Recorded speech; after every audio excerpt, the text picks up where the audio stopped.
Good morning. How are we doing today? My name is James Sweeney, aka Split Suit, and I'd like to welcome you to the Out of Position CBetting quiz.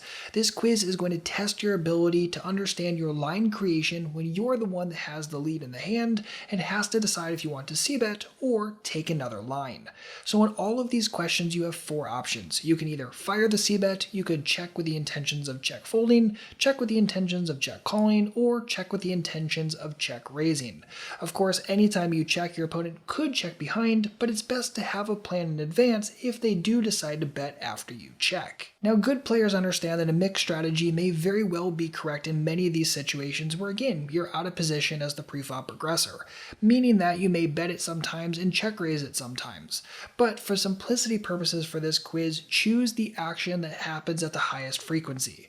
Meaning if you're in a spot where you would say bet it 20% of the time and check raise it 80% of the time, choose the check raise option because it's at the highest frequency to get full credit in this quiz. So to keep things as simple as possible and to make sure you're learning the key principles here, just assume that all of these hands were played at your limit with 100 big blind starting stacks. You open raise from the small blind, the big blind called, you go heads up to the flop, and you're first to act. So you have to decide what you're going to do with your hand on this board and which line you want to take most. So without further ado, hit the button right down below to get started. Make sure to enter your email address at the end to get the full color answer key as well as your answer so you can compare them against.